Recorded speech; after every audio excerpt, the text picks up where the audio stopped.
All right, friends. So we have reached 100 and it's almost 4 o'clock. So let's start with our session. May I request Samir Bhai? Samir Bhai, you are there? Where is gone? Samir Bhai Jani? Yeah. Please introduce our present speaker. Of course, she does not need an introduction, but nonetheless, for the sake of formality, briefly, you may please introduce her. Okay. Samir Bhai, over to Yeah. you. Yeah. Friends, you're welcome to the last series of this webinar. Second series we will be starting from 23rd onwards, 23rd to 4th of May. The schedules have been posted to you through email and on WhatsApp group also. If any need be, anybody can contact. We'll let them know the details thereof. The IDs and the passwords will be made available within a day or two before the webinar of respective date. Well, it is something like सूरज को introduce करने जैसी बात है. Nikita madam, भाई ऐसा कुछ I नहीं thank है. you. अरे नहीं, our Didi, that is Premlata madam, she is the past president of All India Federation of Tax Practitioners. She is the first lady president of her as a of AIFTP, and you can see her charisma that she introduced the second lady president also, Madam Nikita Vadekar. She is a senior counsel with Delhi High Court and Supreme Court. She was a standing counsel for the department for many more years, and she has been a leading galaxy in her field. She also has the support of Mr. Ram Nivas Bansal. Well, to those from Gujarat who would not be knowing the fact, I would also like to know that she, as a girl, Miss Premlata, is from Ahmedabad, and she got married to Bansalji in Delhi. And I welcome such a senior counsel and a learned faculty to this webinar. Thank you so much. Thank you, Samir bhai. Yes, ma'am, please move on with your lecture. Yes. Friends, first of all, very good evening to all. And friends, this Corona session appears to be very live. Whole day webinars and webinars and webinars. Whole day we are very busy. So Corona session has made us more live. Friends, today's subject is penalty under the amended provisions. Friends, everybody knows that where there is a law, there is sanction. In order to satisfactory and effective implementation of law, provisions of penalty are very essential. It is more so in a taxing statute. Without such sanction, there is a danger of evasion of tax laws. Thus, provision for levy and collection of penalty for contravening their requirement is an integral part of the Income Tax Act. Friends, you all know that Chapter 21 of the Act deals with the penalty provisions. Section 271 deals with the penalty for failure to file the return for non-compliance of notices and concealment of income, etc. The most important of them is subclause C of Section 1. This provision remained on the statute book for more than 50 years. Most of the legal issues arising therefrom have been settled by the courts of law. So many explanations are introduced to Section 271(1). Even subsection 1B is inserted by the Finance Act 2008 with retrospective effect from 1/4/89 so as to initiate the penalty proceeding automatically. This has given rise to proliferation of litigation. Section 271(1)(b) had become also controversial. Came before the Delhi High Court in the matter of Madhushri Gupta, and the provision had been read down by the Delhi High Court, stating that there is no much difference between the unamended law and the amended law. Satisfaction is required to be recorded in writing, and that is to be discernible in the assessment order itself. Thereafter, Honorable Supreme Court in the Reliance Petro Products stated that if we accept the contention of the revenue, then in each and every case where the claim of the SSC has not been accepted, then it will initiate the penalty proceeding. And this is not the intention of the legislation.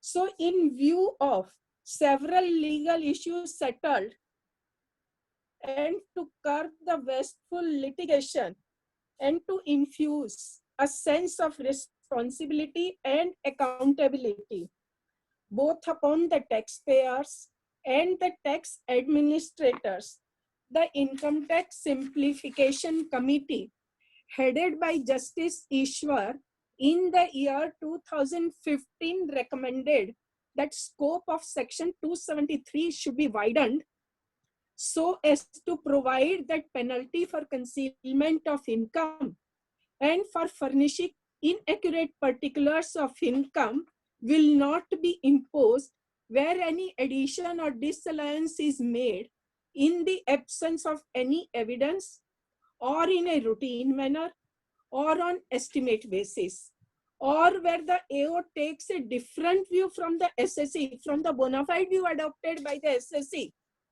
then it will create a debatable issue, and in those cases, no penalty can be levied. However, this suggestion, this recommendation has not been accepted.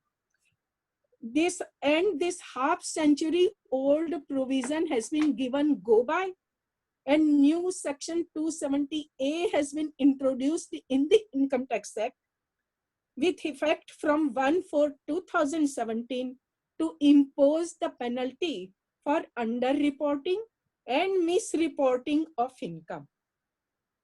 Friends, I must say, must explain the explanatory note on memorandum, which explained that under the existing provisions, penalty on account of concealment of income and furnishing inaccurate particulars of income is leviable under Section 271(1)(c) of the Act. Now see, friends, what is the purpose? In order to rationalize and bringing objectivity, certainty, and clarity in the penalty provisions, it is proposed that Section 271 shall not apply to and in relation to any assessment for the assessment year commencing from 1/4/17 and subsequent thereto, and penalty be levied under the newly inserted provisions. So we have to see whether these provisions are introduced and whether any rationalization or any objectivity or certainty or clarity has been introduced in these provisions or not.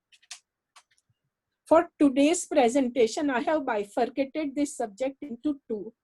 First is the provisions under the Act, and second, interpretation of new law vis-a-vis the case laws and interpretation given by the court vis-a-vis the unamended law.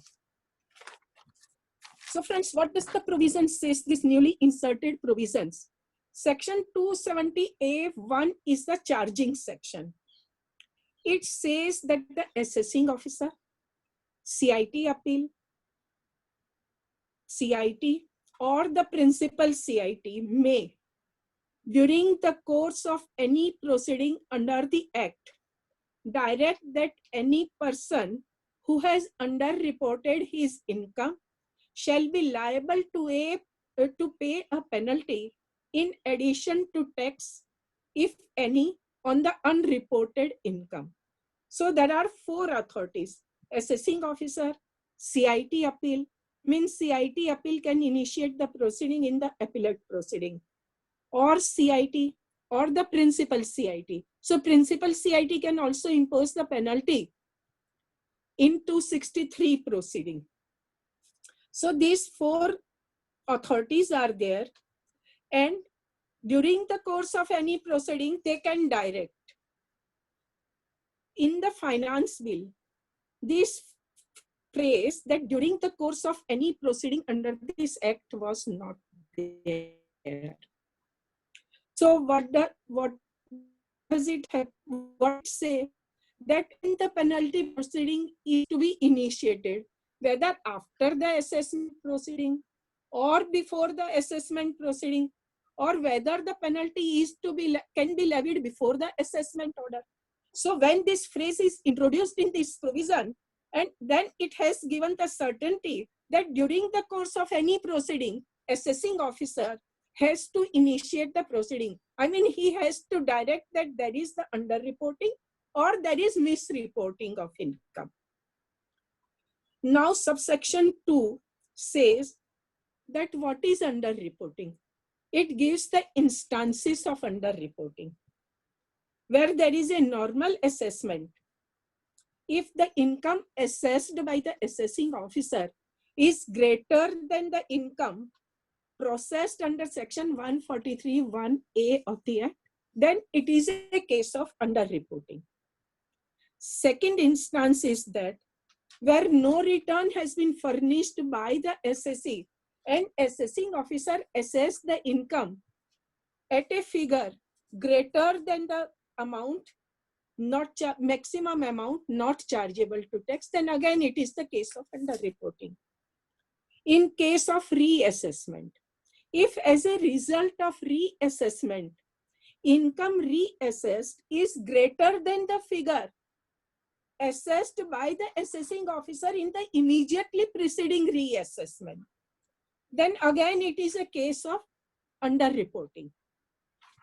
Where the income has been assessed under section 115(j)(b) or (j)(c), MAT provisions, then also there is an instance of underreporting if the deemed total income assessed or reassessed as a result of MAT provisions is greater than the deemed total income under section 143(1)(a). That is first clause in respect of normal assess, similar to that. Then second is where no return has been filed by the assessee.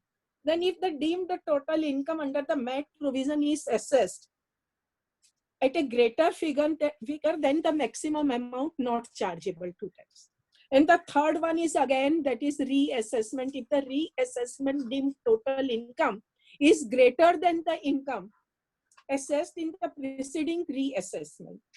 So 3 clauses are there in normal assessment, 3 clauses in MAT provision, and the last instance is that where the income assessed has an assessed or reassessed has an effect of reducing the loss or converting the loss into the income. Then again it is a case of underreporting. Now subsection 3 says, lays down regarding the determination of the quantum of the underreported income. Again, where the assessment is made for the first time, then write similar to the first clause. If the income assessed is greater than 143(1)(a) processing, then the balance, the difference between the two is the quantum of underreported income. Similarly, when the income is reassessed, then again the difference between the two, that the result of reassessment, difference between the reassessed income and the income assessed in immediately preceding assessment, reassessment, that is the difference between the two. Similar to that are the MAT provisions. So the difference between the two are the determination of the underreported income. Where the underreported income, where one issue is adopted in the normal provisions as well as in MAT provisions, then at both places it cannot be added. Then, where an assessment or reassessment has the effect of reducing the loss or converting it into the income, then again the difference between the loss claimed and the income or loss as the case may be assessed. Here it is not specified that what will happen to the loss assessed as a process under section 143(1)(a). The act is silent in respect to this. Now the most important is subclause 6, which is an exclusionary clause. I must say that subsection 2 is exhaustive. Similarly, subsection 6 is also exhaustive. It does not say that. What does it mean? It says that these are the instances. Subsection 6 says, subclause A says, where the explanation is offered by the SSE and the income tax officer is satisfied that the explanation given by the SSE is bona fide and all the material facts have been disclosed by the SSE. We all remember that this is similar to explanation 1B to section 271(1). The second clause is in respect of estimated income, where the underreported income is determined on the basis of estimate. And if the accounts of the SSE, books of accounts of the SSE have not been rejected by the assessing officer, those are correct and complete to the satisfaction of the assessing officer. But the method employed is such that the income cannot be properly deduced therefrom. The instance of this is the trading addition. I mean addition in GP of the SSE. So this is the instance of this clause. The third clause says where the SSE has on its own estimated a lower amount of addition of disallowance on the issue and has included the amount in the computation of income and disclosed all the material facts in the return of income. So again, the instance is disallowance under section 14A, which has been, every SSE makes the addition wherever that is application under section 14A, where the SSE makes the disallowance, but the assessing officer never satisfies with this. And he makes the more addition. So where the estimated income is there, the books of accounts are not rejected, books of accounts are correct, all the materials are there, then underreporting of income has to be excluded. The next instance is with respect to transfer pricing, where the SSE had maintained the information and documentation as prescribed in section 92D of the Income Tax Act, declared the international transaction under chapter 10 and disclosed all the material facts relating to the transaction, then again, the addition cannot, penalty cannot be levied for underreported income. This falls in the exclusionary clause.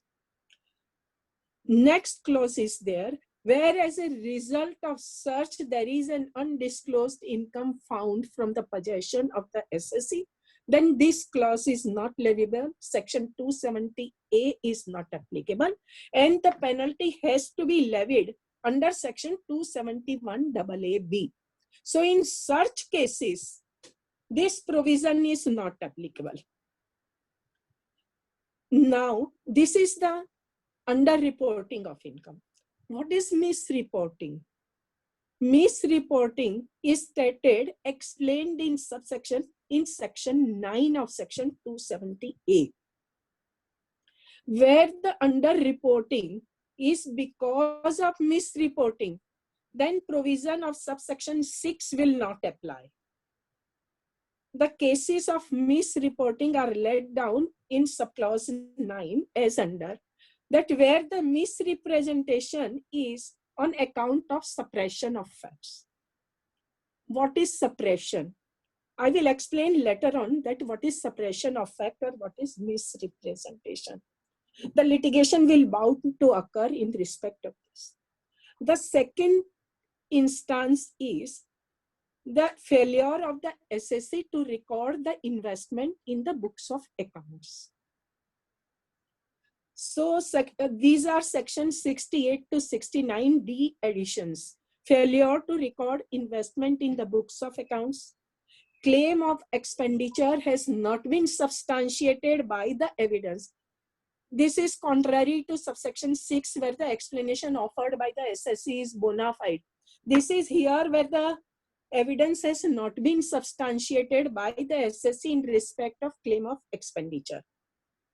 Then the fourth one is recording of false entry in the books of account. Then again, that is the case of misrepresentation.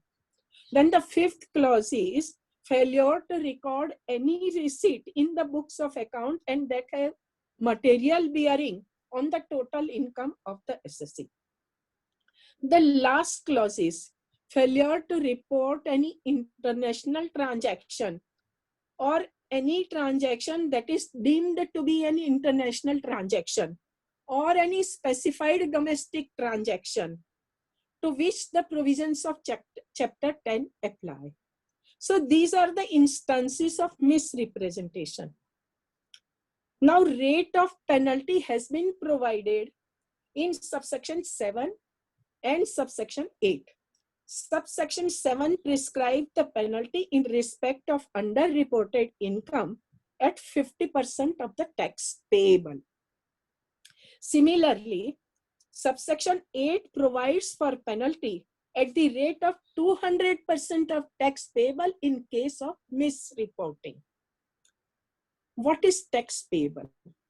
That has also been defined in subsection 10. Subsection 10 says that in the case of company, firm, and local authority, on such income as if such income is the total income. Because in these cases, the rate of tax is similar, I mean no progressive rate. And therefore the income added or disallowed is the income on which, that is the total income. And in other cases, 30% of the amount of underreported income. So as a result of this, slab benefit will not be available. If the added income, I mean 30% of the amount of underreported income, so slab benefit will not be available to the SSC. Because as per the normal provision, when the return has not been filed, the SSC, and the income assessed is greater than the amount, maximum amount not chargeable to tax, then as per the normal provision, slab benefit is available.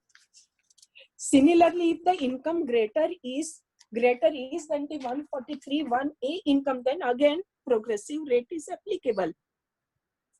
In other cases, the difference between the two taxes, the tax calculated on the underreported income as well as income as per the prior order, I mean difference between the two. So in other cases, progressive rate is applicable, but in as per subsection 10, this slab benefit will not be available. Now, underreported income in a case where the source of any receipt, deposit, or investment is linked to the preceding year, to the earlier years. So subsection 4, subsection 4 and subsection 5 prescribed in respect of this.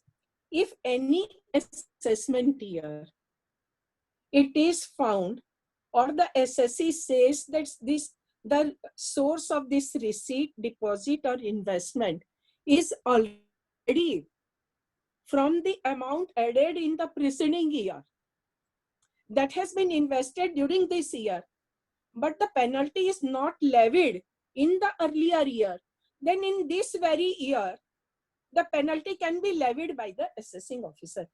Even again, this is very important provision, that whether any penalty can be levied in respect of income which has been added in the preceding year. As per the normal provision of the Income Tax Act, this is not allowable. But here, provision where income is added in the preceding year, but that has been invested in this very year, then penalty can be levied by the assessing officer. If in the preceding year, no penalty is levied. So this is subsection 4 and 5. 5 says that if the investment is say 100 and in the preceding year, the addition is only 30 rupees. And in the preceding year before that 20 and preceding year again 50. Then this will have the effect for 3 years and the penalty can be levied in this very year, current year. Friend, now section 270 AA is very important. I mean, this is so far as section 270A regarding penalty provision for underreporting and misreporting of income. Even immunity is provided under section 270 AA. 270 AA. It provides for immunity from penalty under section 270A and prosecution under section 276C in certain cases. What is the precondition for immunity? SSC has to make an application to the assessing officer for grant of immunity from imposition of penalty under section 270A and initiation of proceeding under section 276C or 276CC, provided he pays the tax and interest payable as per the assessment and reassessment order within the period specified in the notice of demand issued under section 156 and does not prefer an appeal against such assessment order. In 156 notice, usually 30 days are available to the assessee to deposit the tax due as a result of assessment order. Time limit for making the application is 30 days from the end of month in which the assessment order is or reassessment order is received by the assessee. So in most of the cases, I mean in all the cases, first tax and interest has to be paid within the 30 days. And thereafter application for immunity has to be filed by the, can be filed by the assessee. Condition of grant of penalty is that immunity from initiation of penalty and prosecution will be granted if the penalty proceeding under section 270A has not been initiated on account of misreporting. So where there is misreporting of income, then this provision is not available. Time limit for passing the order is within 30 days from the end of the month in which the application has been filed by the assessee. Where if assessing officer accept the application, then well and good. But if he wants to reject the same, then opportunity of hearing has to be given to the assessee. What is the effect of this application? Effect of this application is that where the assessing officer accept the application, well and good. But when he reject the application, that whether the assessee loses its right to file the appeal? No. Now there is an amendment in section 249 and 253. So while calculating the limitation period, the time taken by the assessee in filing the application and till the date of rejection of the application, that period has to be excluded from the limitation. So if before filing of the application, if 6 days are left, then after rejection of the application, within 6 days, assessee can file the appeal before the CIT appeal.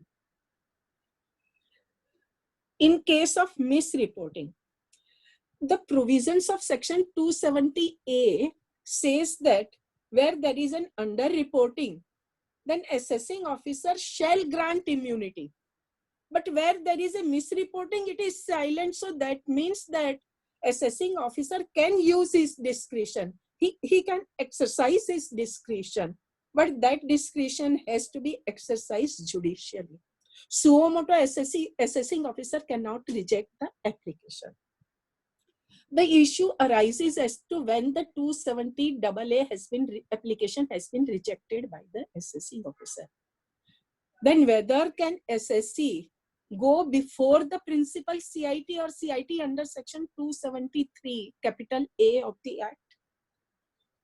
Because it confers the power on principal CIT and CIT to reduce or waive the amount of penalty imposed, because it includes section 270A as well.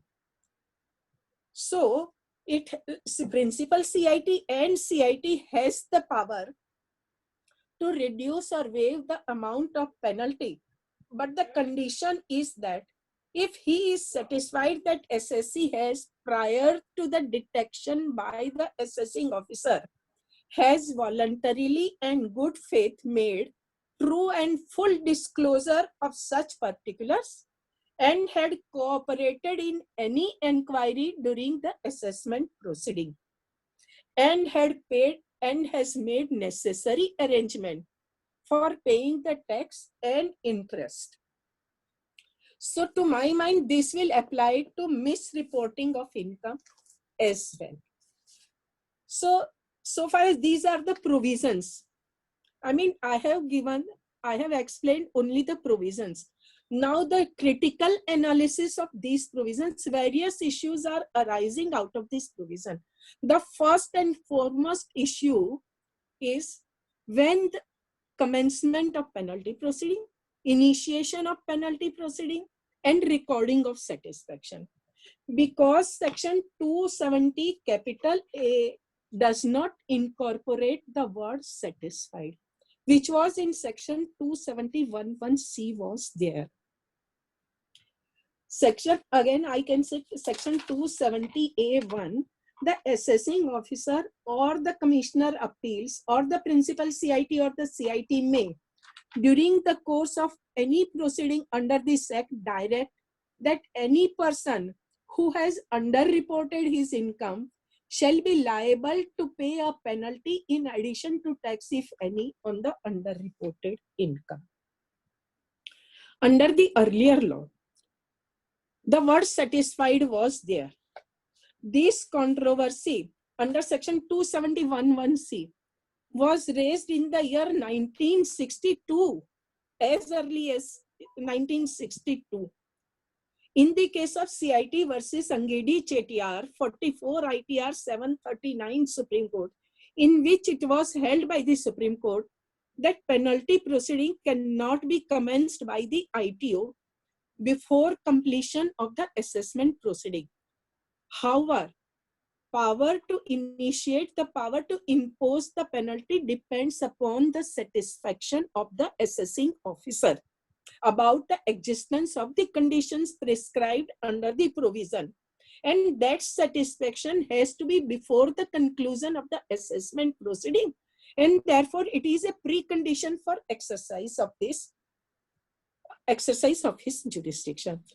This case law was followed in DM Manaswi's case, 86 ITR 557, and again came before the Delhi High Court in the case of Ram Commercial Enterprises, Diwan Enterprises, 246 ITR 568 and 246 ITR 571, in which held that satisfaction has to be required into writing and it should be discernible from the assessment order. Matter went to the larger bench. In the case of Rampur Engineering Company Limited, 309 ITR 140, wherein it was held by the larger bench of the Delhi High Court that power to impose penalty under section 271(1) can be exercised only if the assessing officer is satisfied and has recorded his satisfaction about the existence of the condition before assessment proceeding is concluded. As a result of this case law, 271(1)(b) has been inserted to make it automatic, stating that where there is a direction to initiate the penalty proceeding in the assessment order itself, then it is to be deemed that satisfaction has been arrived at by the assessing officer. The virus of this provision has been challenged before the Delhi High Court in the case of Madhushri Gupta, and Honorable Delhi High Court has read down this provision and stated that even after the amendment and even before the even under unamended law as well under the amended law, satisfaction has to be required into writing, that is to be arrived at. Now in section 270A, this word satisfy is not there, but it says that assessing officer has to direct. So when will he direct? He has to apply his mind to the facts of the case, and then only he can direct. So to my mind, if the word satisfied is not there, but it appears to be the implied requirement, unless and until he satisfies that this is the case of underreporting of income or it is a case of misreporting of income, how will he direct that penalty is leviable in this case? So to my mind, satisfaction has, even under section 270 capital A, satisfaction has to be arrived at by the assessing officer. At this juncture, I want to point out the judgment of the Karnataka High Court in the case of Manjunatha Cotton and Ginning Factory. The ratio of that case is applicable to this provision as well, and therefore I want to give you the explanation, the ratio, the principle called down in that case. What are the principle called down by the Karnataka High Court? Very important. The first principle is that notice under section 274 of the Act should specifically state the grounds mentioned in section 271(1)(c), whether it is for concealment of income or furnishing of inaccurate particulars of income.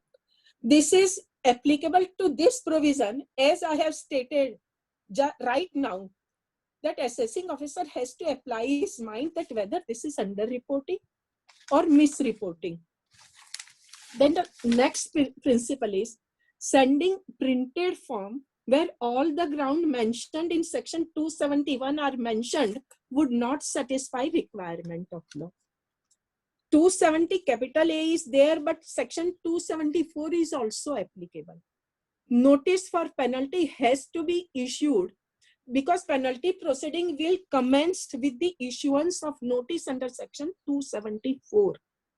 So in section 274 notice also, the grounds have to be stated by the assessing officer. So this principle will also apply under the amended law. The third principle is the assessee should know the grounds which he has to meet specifically. Otherwise, principles of natural justice is offended, and on the basis of such proceeding, no penalty could be imposed by the assessing officer. The fourth principle is taking up of penalty proceeding on one limb and finding the assessee guilty of another limb is bad in law. So again, when in the assessment order, assessing officer says that that is for underreporting, and if he will impose the penalty under misreporting in the penalty order, then again that is contrary to law, and such a penalty order is liable to be quashed. The next principle is the penalty proceeding are distinct from the assessment proceeding. The proceeding for imposition of penalty, though emanate from proceeding of assessment, it is independent and separate aspect of proceeding. So penalty proceeding and assessment proceeding are distinct proceeding. 274 says that assessee has to be given opportunity of being heard.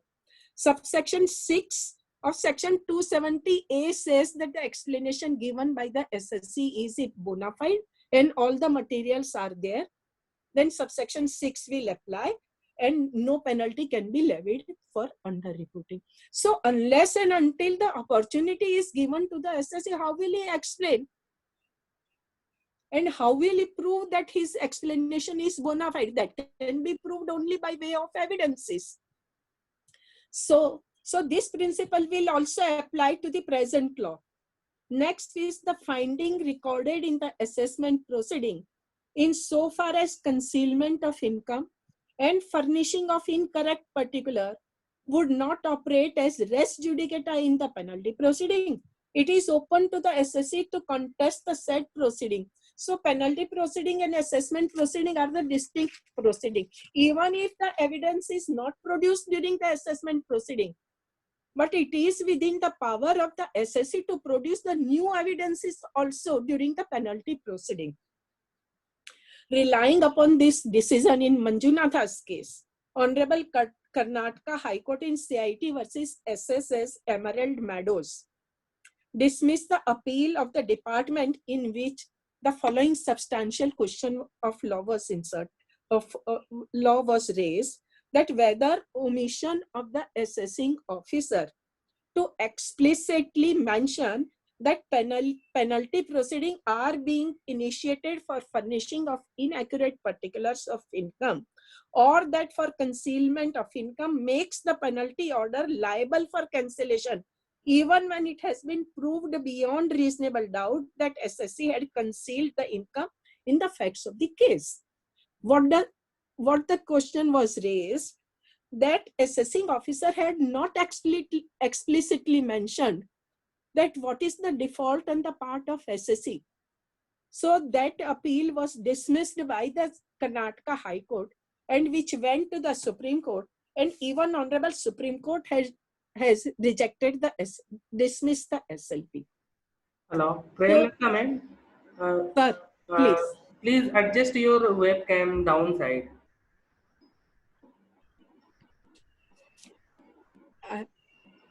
क्या sir, क्या बोले? थोड़ा camera नीचे के side करिए ना. Camera नीचे के, हाँ, नहीं ऊपर हो गया और नीचे. हाँ, परफेक्ट. ठीक है. हाँ, परफेक्ट. या सर ये थोड़ा सा ना, ये थोड़ा सा अपने आप हो जाता है. मैं कोशिश करती हूँ उसको. Please continue.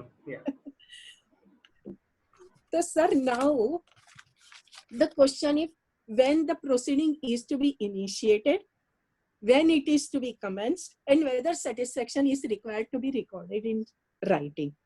So all the three issues I have explained, that where in an assessment an expenditure is disallowed or addition is made by the assessing officer, there will be the underreported income as per the provisions of subsection 2 and 3 of section 270A. However, assessing officer has to satisfy himself that whether this addition or disallows falls within the exclusionary clause or not. If it falls under subsection 6, then he will not initiate the penalty proceeding. So one satisfaction has to be required, has to be arrived at during the assessment proceeding. On the basis of that satisfaction, direction has to be given by the assessing officer in the assessment order itself.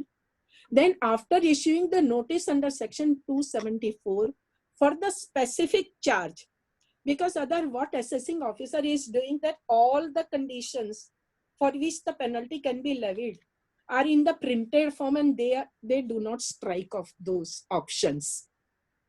So the options are to be striked off as per the judgment of Honorable Supreme Court in the case of SSA Emerald Meadows. And after issuing the notice under section 274, penalty proceeding can be commenced by the assessing officer. This is the law even under the new provision. If this is not done by the assessing officer, then penalty proceeding is invalid, and the penalty levied in consequence thereto deserves to be set aside. Now the next question, the next issue, what is underreporting or what is misreporting? Because in the section only the instances are given. So underreporting, as per the dictionary meaning, underreporting is to report less or fewer than what is correct. Oxford Dictionary says, fails to report something fully. Even Cambridge Dictionary says to record that you have earned less than you really have earned and you have disclosed in your tax return. So indirectly, it says that the conduct of the SSC should be contumacious even in respect of under-reporting. If under-reporting simpliciter, that claim has been made by the SSC which has not been accepted by the assessing officer, then it is a case of under-reporting. So, I mean, proceeding cannot be automatic. I will point out at this juncture the judgment of Honorable Supreme Court in the case of Hindustan Computers Limited. I want to read 2 lines of that judgment. It says that an order imposing penalty for failure to carry out statutory obligation is a result of quasi-criminal proceeding. Penalty will not ordinarily be imposed unless the party obliged either acted deliberately in defiance of law or was guilty of conduct contumacious or dishonest or acted in conscious disregard of its obligation. Penalty will not be imposed merely because it is lawful to do so. This is what I want to say, that when there is an addition or disallowance, it is not that penalty has to be imposed. It cannot. There has to be the conduct contumacious on the part of SSC. Dishonest conduct is there. Failure is negligence on the part of SSC. Then only penalty can be levied. Similarly, under the misreporting, what is the meaning of misreporting? Oxford Dictionary says to give a false or inaccurate particulars, inaccurate account, false or incorrect report. Other Free Dictionary says to report falsely or inaccurately, or inaccurate or false report, to report mistakenly or falsely. So mens rea is there. The person knowingly, he knows his facts very well, but he gives the wrong report. He discloses the wrong income. So this is the dishonest conduct on the part of SSC, and this is the misreporting. So under section 270A, we cannot say that penalty is automatic.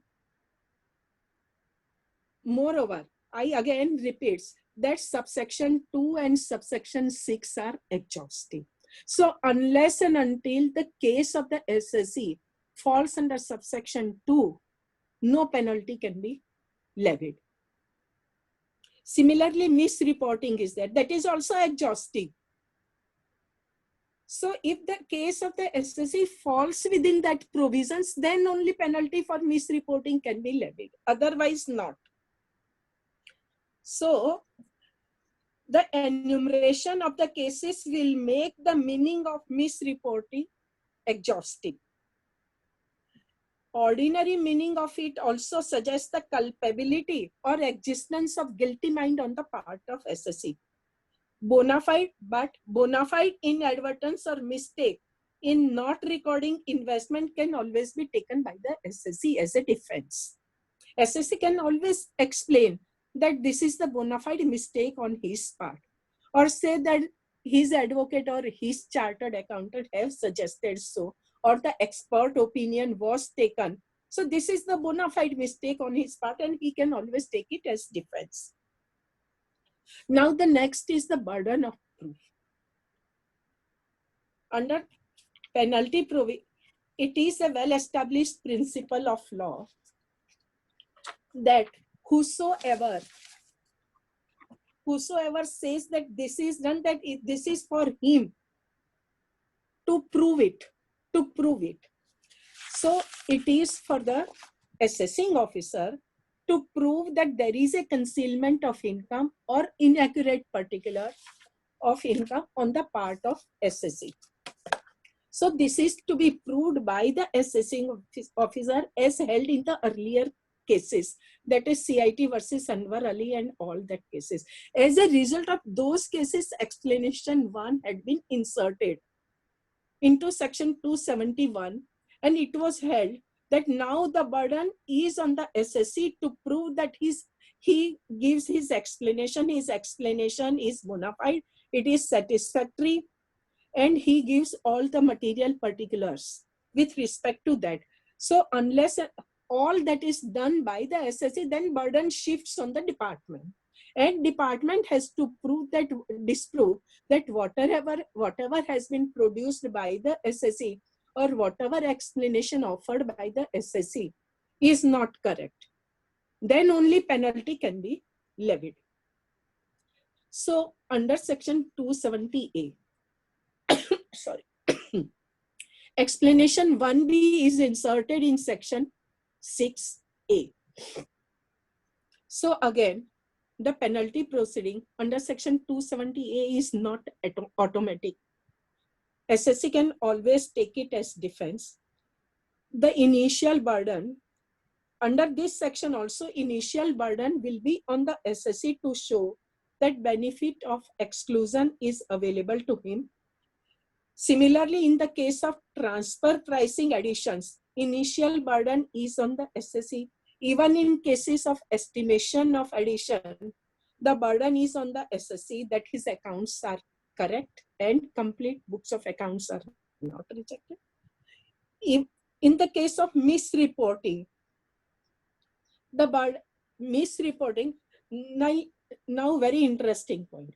Subsection 6 deals with only underreporting, not with misreporting. So the burden initial burden is not on the SSC. So now the initial burden is on the revenue to prove that this is a case of misreporting of income. Subsection 6 specifically says that it is not applicable to misreporting of income. But Supreme Court in Dharmendra textile case, it was stated that penalty under section 271(1)(c) is to provide remedy for loss of revenue, and it is a civil liability. So judgment of Dharmendra textile processors, we all know that has been diluted in Rajasthan Weaving and Atul Bindar's case. So now it is not, it is no penalty is not automatic. And even I have explained that in underreporting, the initial burden is on the SSC, and in the cases of misreporting of case, initial burden is on the revenue. That there is a suppression of facts, or there is a failure on the part of SSC to record any entry, or to record any receipt, or to record any investment, or the expenditure has not been substantiated by way of any evidence. So that burden is on the revenue. Now the next issue arises as to whether mens rea is required. I have pointed out the judgment of Hindustan Computer, and my opinion, again I am stating that mens rea is required. If there is no contumacious conduct on the part of SSC, then no penalty can be levied. We all know Sir Shadilal Sugar's case. There can be 101 reasons for agreeing the addition. But in all cases, even then, concealment of income and furnishing of inaccurate particulars of income has to be established by the assessing officer. I will come to that later on. That requirement of mens rea has to be there.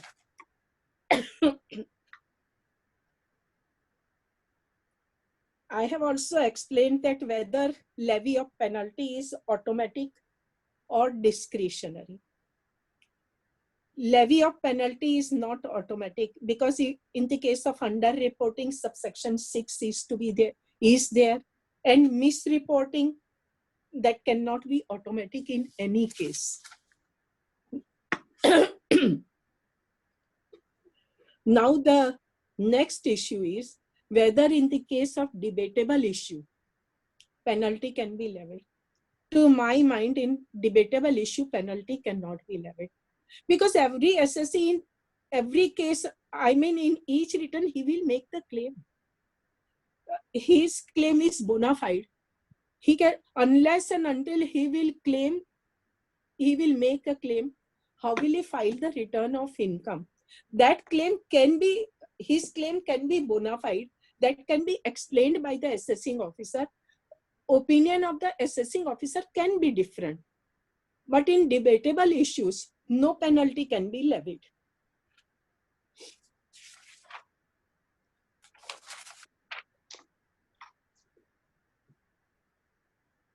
Whether penalty under section 270A leviable on adjustment to the book profit when the income is assessed under normal provisions. When ultimately the income has been determined under normal provisions of the Act, then formula A minus B and plus C minus D is not applicable. Then deemed total income principle will not apply if ultimately the income is assessed as per the normal provisions of the Act. Now I am coming to the issue as to whether in the cases of agreed addition, penalty can be levied. No, agreed, there can be 101 reasons for agreeing that if any assessee do not want to go into the litigation, then in order to buy peace, he can agree to the, he can make the surrender, he can agree to the addition.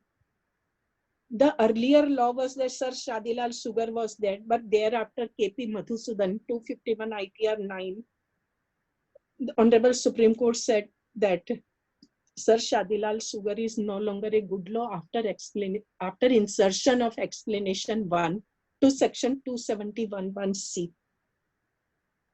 But in the case of Suresh Chandra Mittal,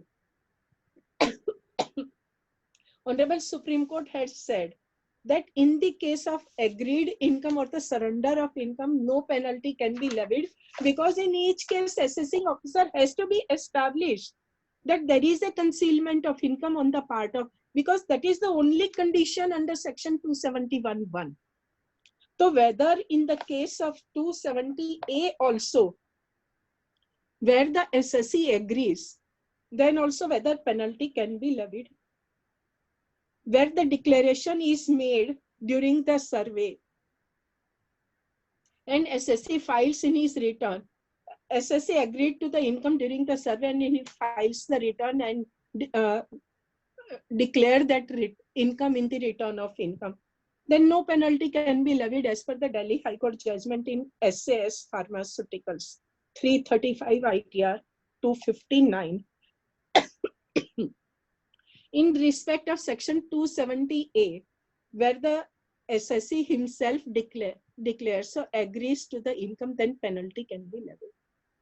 This is to be seen in the light of section 270 capital A, 270 AA, because 270 AA says that where after the assessment, assessee pays the tax and interest thereon within the time prescribed under 156 notice, then immunity is to be there to the assessee from the penalty as well as prosecution under section 276. So that is the intendment of the legislature, that when the assessee himself pays the tax and interest, then no penalty can be levied.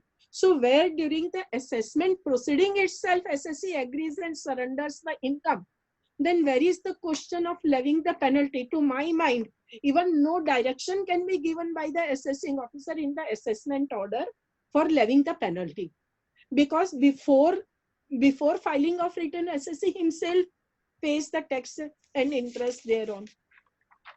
So in the case of agreed income or surrender of income, no penalty can be levied by the assessing officer.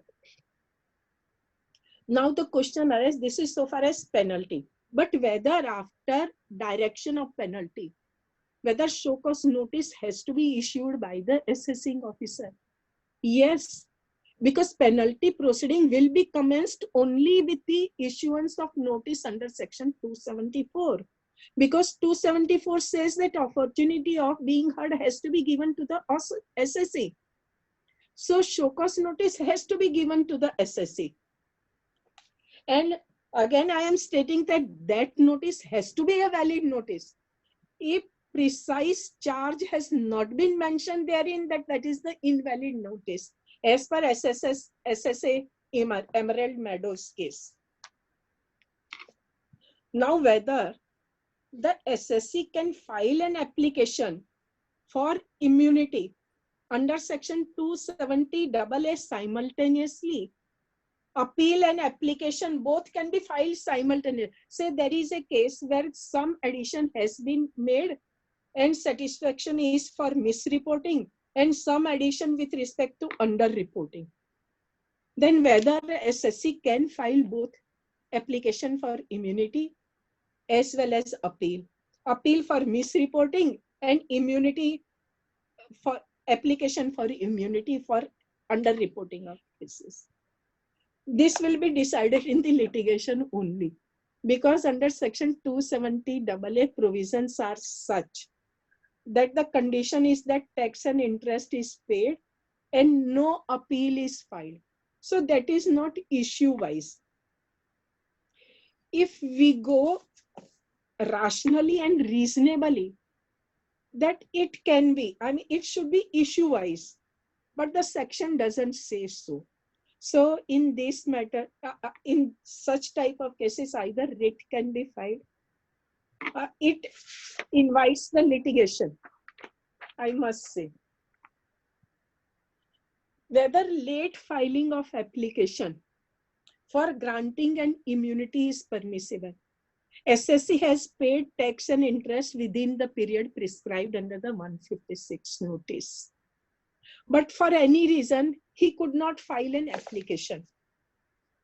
So whether that period can be extended by the assessing officer.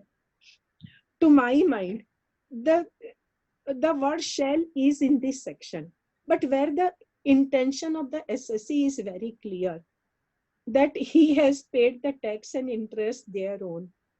So if that is reasonable, there is a reasonable cause, then if SSC cannot go under section 270AA, then also section 273A is there, because 273A is also saying that SSC has cooperated during the proceeding and have made the satisfactory arrangement for paying the tax and interest thereon. So to my mind, even under section 270AA, assessing officer does not approve, I mean, does not admit the application, then also under section 273A, he can make an application to the CIT or the principal CIT. Now the further issue can also arise that whether the application for granting an immunity from the penalty. Yeah. Okay, move on. Madam, how much time you Now, take? where best 5-10 minutes. उसके बाद question answers.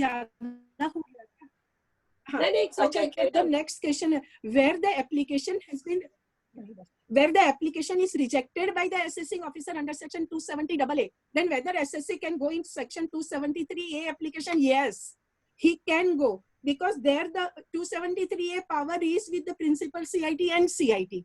But under section 270AA, power is with the assessing officer. So both the, both the remedy can be exercised by the SSC. So now the small questions that these are the issues so far, but the next thing was I want to say that when penalty is imposed in such cases, then section 270AA is not applicable. In such cases, penalty can be levied under section 271AA.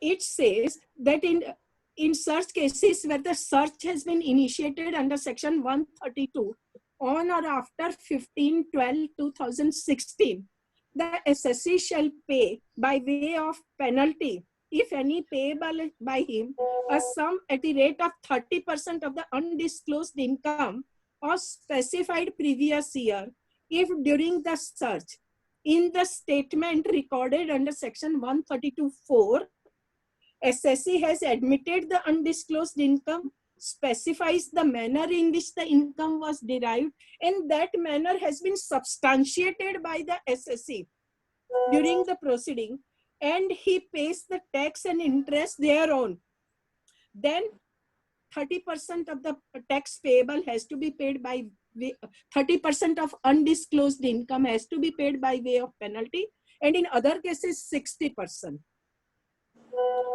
Now, so it says that where section 271 AA be applied, then provisions of section 270A or 271(1) is not applicable. Achha, specified previous year has also been defined only 2 years, for 2 years.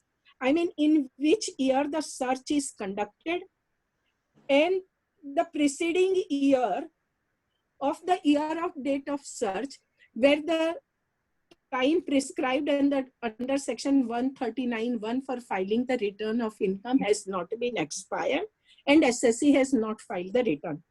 So for these 2 years, date of, I mean, search year and preceding of that year, for both these 2 years only, this provision is applicable.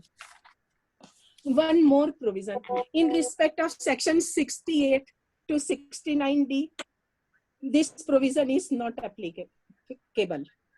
That is, provisions of section 271 AA(C) will apply, and it says that in such cases where provisions of section 115 BBE has been applied, then 10% of the tax payable has to be paid by the SSC. Proviso says that no such penalty is levied where the SSC has included such income in the return of income furnished under section 139, and tax under 115 BBE is paid on and before the end of relevant assessment year. Here it says section 139, so belated return and revised return will also be included, to my mind. So these are in respect of penalty provisions, new provisions, and analysis of old and new provisions reveals that there will be number of issues which are bound to be occurred. However, most of the issues have been settled by the courts in respect of old provisions, and this will be applicable to the new law as well. But this will be settled only by the courts of law, because this will go into the litigation and only it will be applied. So to my mind, these are the provisions which want to unsettle the settled law. Thank you, friends. Thank you very much, madam. It was an excellent discourse. Now there are queries. Gupta ji, Arvind bhai, Gupta ji ko aap unmute karenge? VP Gupta. Have you raised the hands? Whoever has raised the hands, we will allow one by one. Madam, can you see the chat box? Chat box में queries है. आप गुप्ता जी से सुन लीजिए, फिर chat box देखेंगे. Or you want me to read out? हाँ, madam आप read out कीजिए, मैं कर. All right, let me read it.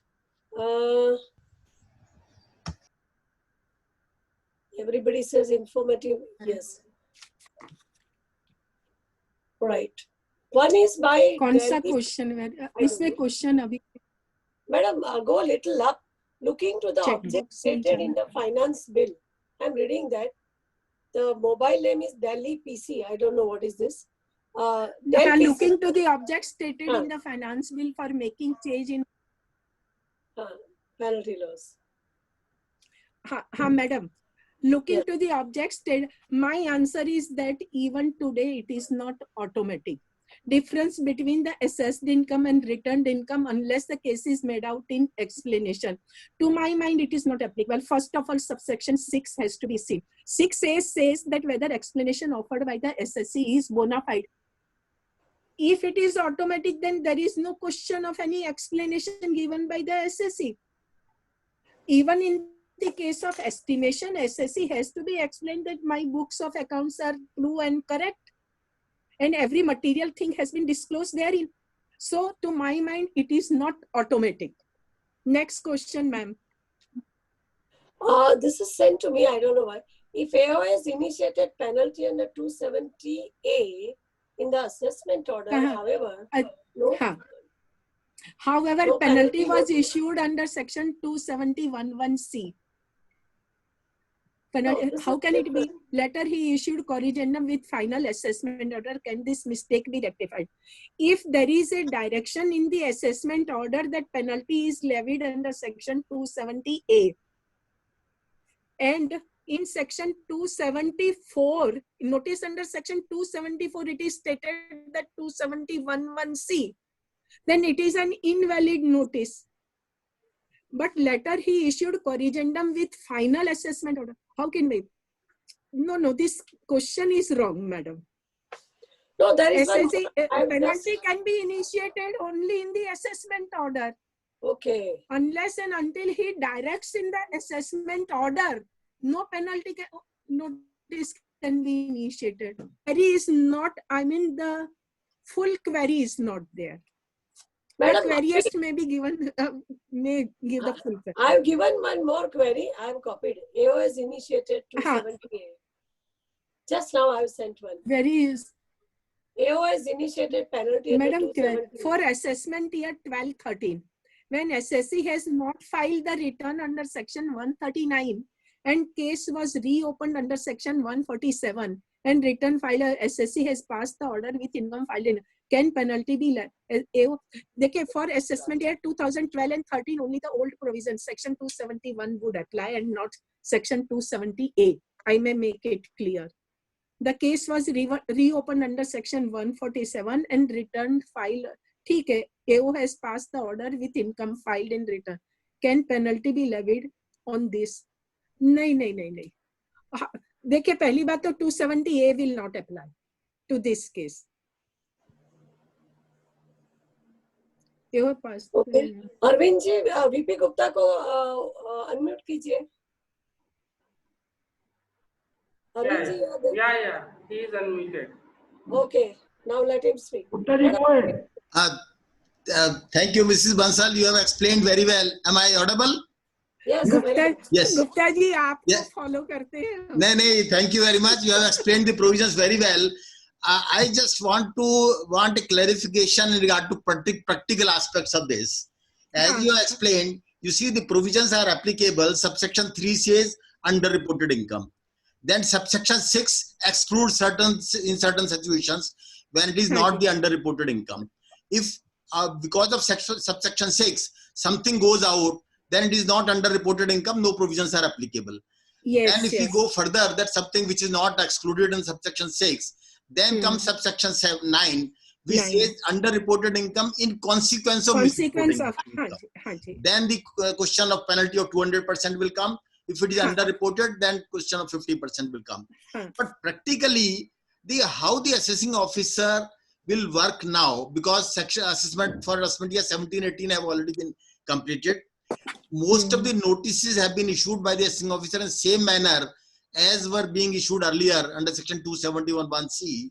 They have used the word, either they have used the word underreported, misreported, or in certain notices they have said underreported in consequence of misreporting. Sir, those I'm not on SSR NARD, but otherwise, because the opportunity of 270AA is also there, then if the assessing officer, now as regards the onus also, you have very well explained that when the assessing officer says underreported is just a difference between the returned income and assessed income, then I can explain to him that this is bona fides and all that, and this should be excluded under subsection 6.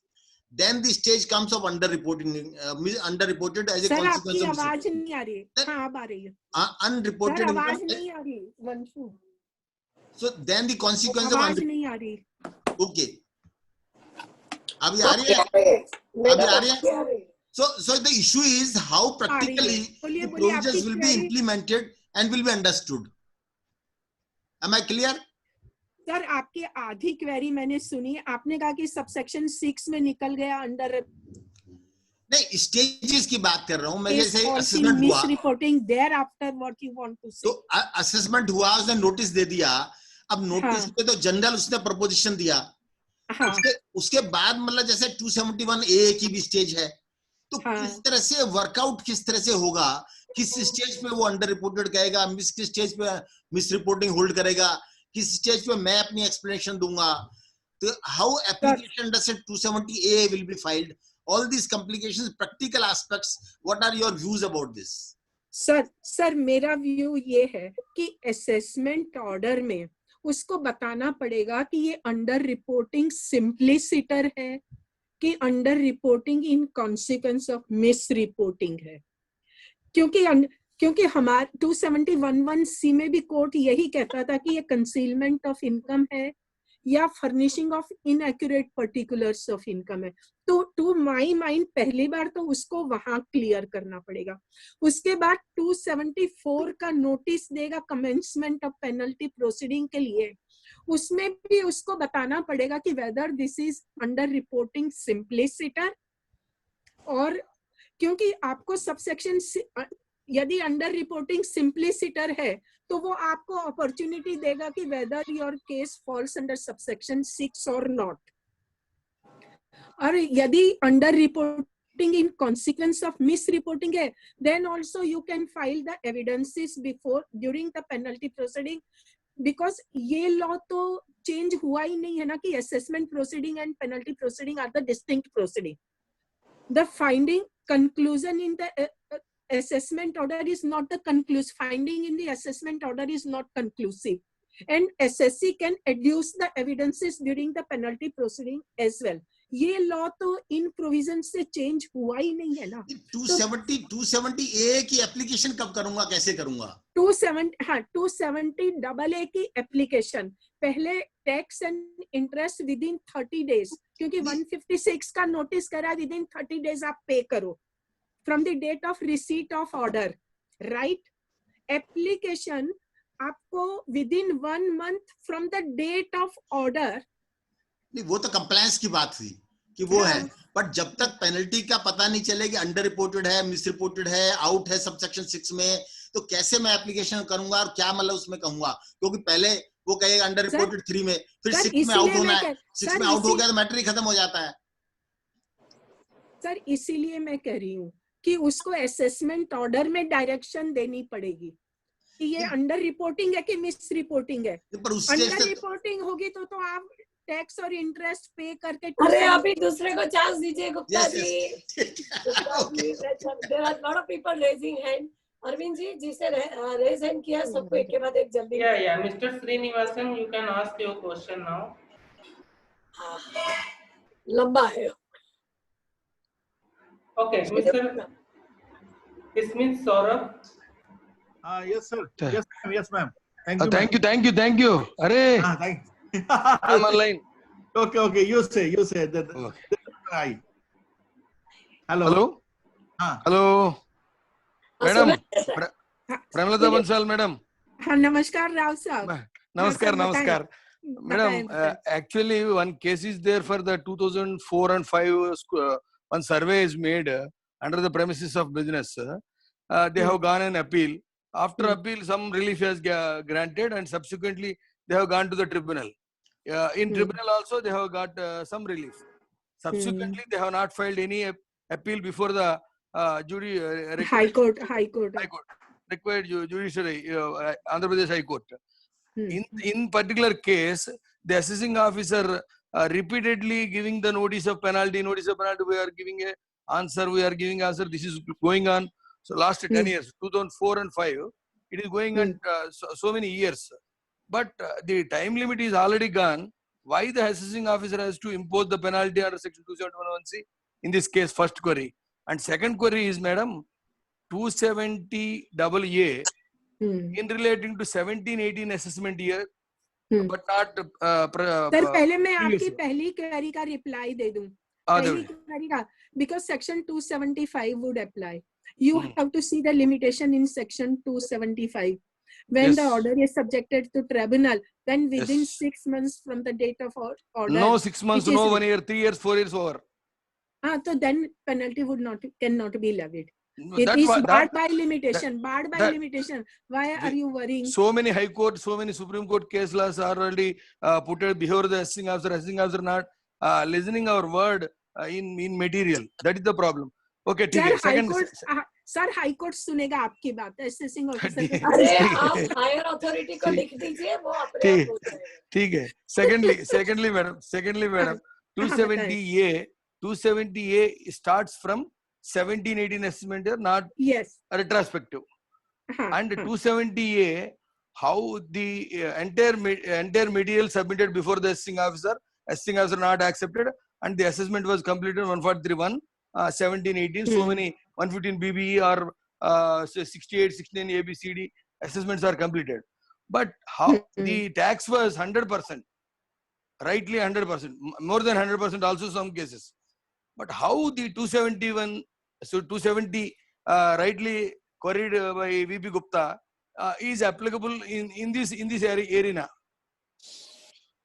Sir, 1 minute. Where the addition is under section 68 to 69D, then 270A would not apply. For those issues, section 271AA will apply and 10% of the tax payable. पहले आप ये समझ लीजिए, section 270A will not apply. ठीक. आपको जाना पड़ेगा, क्योंकि assessing officer are making mistakes. In 17-18 they have made mistake and issued the notices under section 270A or 271(1)(c). So that will only 270AA. Oh, okay, madam. Thank you. 270AA will apply. Okay, thank you. Saurabh, you can answer. Yes, ma'am. Thank you, ma'am. Right. My question. Nikita ma'am, any other query? Yes, ma'am. I'm, ma'am. Sir. Yes, ma'am. Ma'am, penalty has been imposed without giving a proper opportunity by the assessing officer. Actually, he gives only one date, and he imposed the penalty on the very second day. How we can proceed? If appeal filed before CIT appeal, how should be the ground of appeal and what should be the content of appeal? Sir, this is with respect to new provisions, are you saying, or with respect to old provisions? Old provisions. Sir, this is with respect to section 270A or 271(1)(c? No, 271(1)(c, yes. 271(1)(c. Yes. Then under section 274, no opportunity has been given by the assessing officer. So contrary to section 274, within 1 day only, you are saying that he had issued the notice and next day he imposed the penalty. Yes, ma'am. So that is not valid, and that will be quashed by CIT appeal. Violation of principles of natural justice. In many cases, that has been quashed by the CIT appeals even. Yes. Okay, ma'am. Thank you, ma'am. Madam, this one is the ground of appeal. Yes, madam, last query by me.